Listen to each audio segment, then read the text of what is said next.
rosa na retard. Écoute comme maman grâce mbang. Ah bikamba babi maman grâce bikamba. Écoute comme bikamba mbang. Ah voilà. Entrez.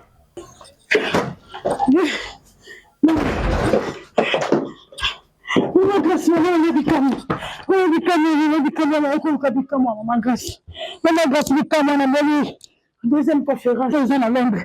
Jamais le coït comme ça, la maman. Jamais le coït comme ça, la maman. Maman n'a bikamo. Maman n'a comme bikamo. Jamais na zanga bikamo te nzambe. Nzambe ya maman grâce. Maman loba pour na 3 jours de conférence. Maman loba maman. Bikamo solo. 3 jours ya conférence. Maman. Na kati na mboka. Bana bikamwa ekozala le 10, le 11, le 12 boya ebele de 17h à 22h. C'est le Tout-Puissant qui est solution. Amen, maman. Le Tout-Puissant, c'est lui. Il n'y a que lui, le véritable refuge. Amen, maman. Partout, Amen, maman. Amen.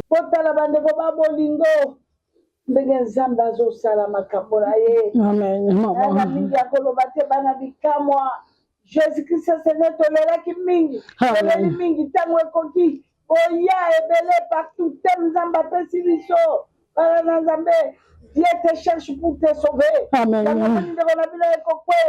Dieu te cherche pour te sauver. Amen. Amen.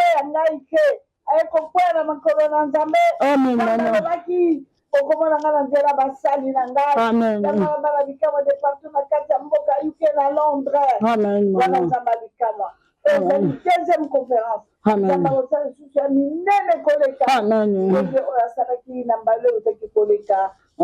Omniprésent, omniscient, omnipotent. Jésus-Christ, Seigneur, l'homme de Galilée puissant, il est merveilleux, le roi des rois. Amen. Maman. Olelate, Zambela di Kamwa Zarabomo, Olelate, Zambela di Kamwa. Amen. Jamais la zangue. Maman grâce, merci. Maman, na moni bikamo ya maman grâce. Na kozanga te na 3 jours de prière. Na kozanga te maman. Na kozanga te. Na kobonga mana bom sabana na kozanga te. Yo pe kozanga te.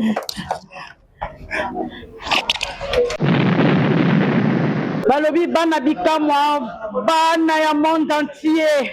Balobi makambo nyonso na uti kozwa bikamwa na ngai epa ya mama grâce kalanga bikamwa babi yaka o témoigner yaka omona loboko ya nzambe moto eleka moto eleka nzambe ya mama grâce nzambe ya bikamwa nzambe ya talanga ye mama talanga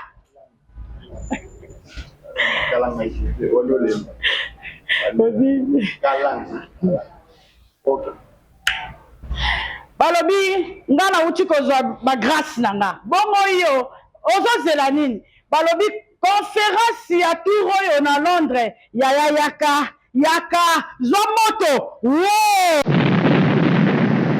mama grâce alobi moto zwa moto le fait mama yaka Londres tombe Londres balobi tombe mama grâce bikamwa yaka ozwa bikamwa epa ya mama grâce kalanga yaka balobi yaka 3 jours ya conférence kozala kidiba te toza le 10 le 11 le 12 yaka ozwa ba grâce bikamwa ngai nazuyanga nazuyanga deja tokolanda Yesu